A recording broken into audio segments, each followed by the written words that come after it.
my fellow Americans. It is time we kill without mercy.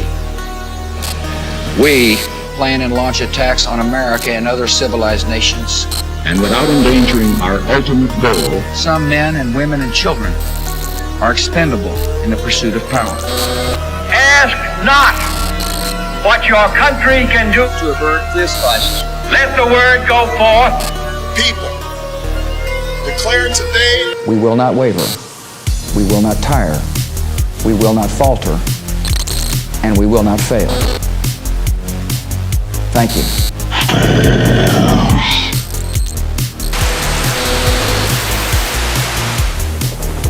What are we talking about? Zombies? That's exactly what we're talking about. We need to contain this. The White House has been compromised, so I have a local team waiting to bring you in.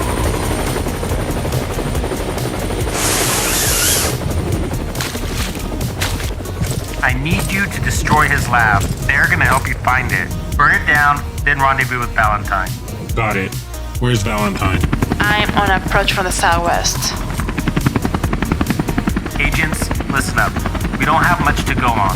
All we know is that he is creating a toxin in the form of a gas that reanimates the dead. We don't have confirmation on his true identity, but we know he came from the South Dark Zone. Leon, see what you can find out before you take out his lab. I'm on it. Valentine, I need you to track down Nemesis. Try to find out who else he is working with. But listen, this is a seek and destroy mission. Roger. We think he has the antitoxin in one of the canisters on his backpack. Once you eliminate the target, bring them in so we can have them analyzed. I'll be working with boots on the ground to bring the base of operations back online. Otherwise, you're on your own, agents. Godspeed. Agents, thank you for watching episode 1 of The Hunt for Nemesis, a Division 2 miniseries. Each episode has a unique cinematic intro from the character's perspective as they chase down the Nemesis Hunter. They also include the character's build specs, gameplay, and an amazing soundtrack for you to bob your head to. Hey, I like Watch it. Valentine next. Yeah, agents. Come check me out. Head my way if you like to see heads pop off. I'll provide a link here and drop all episode links in the description area below. And the Nemesis Hunter's build specs are coming in just a few, so stick around.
This build is built on little to no skill cooldowns and dealing death through status effects.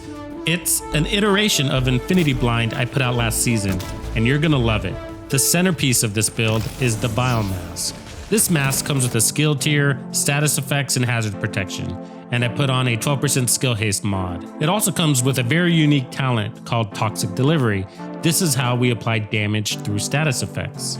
It's a damage over time debuff that lasts for 10 seconds. That damage is equal to 50% of your concussion grenade and is increased by your status effect attributes. Okay, to quickly recap, in order to get maximum damage from status effect skills, we need to make sure we have maximum status effects throughout our build, as well as add on explosive damage to increase the power of our concussion grenades. In turn, toxic delivery will be maximized. So as far as skills go, I'm using the Blinder Firefly, and my goal is to keep the entire battlefield blind during combat. This skill used to be an agent favorite back in the day, but somewhere around TU8, TU9, the devs nerfed it because it became too powerful. They basically increased the cooldown so much that everybody abandoned it. They argued that the enemy basically didn't have a fighting chance, and they were exactly right, which is why I had to create a build to unnerf it, and this one does that. So what you see on paper and what happens in the game is going to be a little bit different, and when we get more into the build, I'll tell you why. But for now, the base cooldown is 18.5 seconds, and you can see the blind duration is 13.3 seconds, so we get a net cooldown of about 5 seconds. And this is a 5 skill tier build, so with an additional skill, we could actually close in that gap a little bit more. But in reality, during gameplay, this actually has a negative cooldown. In other words, the blind duration is longer than the cooldown cycle, and I'll show you how I did that in just a moment. So for the other skill, I'm using the Fire Sticky Bomb. We got a 13-second cooldown with a 12-second duration. So on paper, we're showing a net 1-second cooldown, but it's actually negative 5 seconds. So as far as keeping the entire battlefield under status effects, the Jammer Pulse works really well too, but for the most part, I use the Sticky Bomb, and I'll get into why here. So I'm saying that in gameplay that the cooldowns are negative, right? And this is why. So let's watch as I keep this boss under status effects the entire time. And as you can see, I'm hitting him with my blinder and following up with the Sticky Bomb, which hits him with explosive damage as well as burn status effects. I'm also plugging in with a few shots from the Everlasting Gaze, which improves the status effects, damage, and duration by 50%. For the most part, I'm using the Scorpio because it also applies status effects, but for this demonstration, I'm not, and that's because I want you to see how this cycle works. So with the Everlasting Gaze aside, I'm using the Sticky Bomb to proc Tag Team, which shaves 6 seconds off of my skill cooldowns. And as you recall, the difference between my Firefly's cooldown and the effect duration was about 5 seconds. And since we're shaving off 6 seconds, that's how I get to a negative 1 second cooldown. Or in other words, the skill becomes available before he becomes unblinded. And that's where the Sticky Bomb plays a very large part in this combination working out smoothly, because Tag Team requires that you hit the last enemy damaged by your skill with a bullet. And if you're using a Jammer Pulse, that enemy could be somewhere else behind cover in another room, not the guy that's right in front of you. And I'm also running the Demolitionist specialization to beef up the power of my concussion grenade and therefore the biomass. So a skill with explosive damage and status effects is a perfect skill to use versus something like a turret that doesn't apply status effects. So you're only getting skill damage out of that. The chest piece I'm wearing is a Hannah U, which gives me 10% skill haste. It comes with a skill tier, and I got skill haste status effects and a 12% skill haste mod on it. So basically, this is what you want all your pieces to look like: skill haste and status effects and skill tiers. So the talent, as I mentioned, is Tag Team. So the last enemy you damage with a skill is marked, and dealing weapon damage to that enemy reduces the skill cooldowns by 6 seconds. And you can do this every 4 seconds. And for my backpack, I'm running one piece of golden gear for that 10% status effects. It comes with armor, which is actually pretty helpful. And again, I have skill haste status effects and another 12% skill haste mod there. And more importantly, I'm running Creeping Death. So for my playstyle, Creeping Death is the best talent for my backpack I can have. That's because I like to run and gun, even with the status effect build, as you can see in the gameplay. And when you're in the kill box, you don't have time to tag all the enemies. And quick tip, in case you didn't know, the Firefly has a quick draw feature. And so does the Sticky Bomb, which is great for run and gun and for pushing back the rush. So I'll do a little demonstration here, but basically what I'm doing is I'm not actually targeting any enemy. I'm just double tapping the bumper for my Firefly. The Sticky Bomb works the same way, but what's also cool about the Sticky Bomb is if you have a weapon with the scope, like the Everlasting Gaze, then you can scope in on an enemy across the battlefield, double tap your bumper while you have your gun equipped, and it'll quick draw that and hit the enemy right in the face with that Sticky. I basically feel like a Sticky Bomb sniper. Okay, so here comes the unique pieces of the build. My gloves are improvised, which you can make at the crafting station.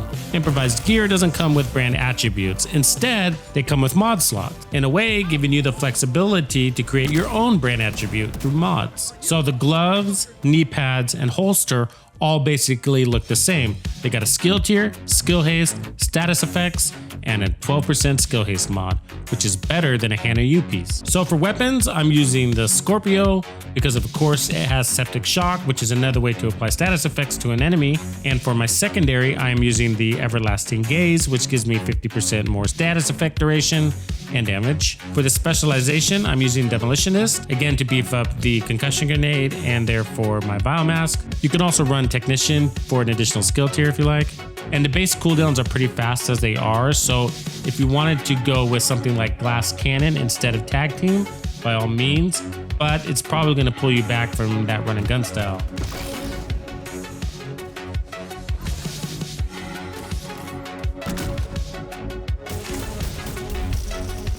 And if you want to see how well this build does in Legendary, I suggest you go check out Infiniti Blind or Hunter Killer. Both are worth a watch. And I'll let you check out this gameplay, but be sure to stick around to the end. I'll be providing links to the next episodes.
Okay, be sure to watch the other 2 episodes of the Hunt for Nemesis miniseries. As always, my signature cinematic intros make every build video I make worth your time.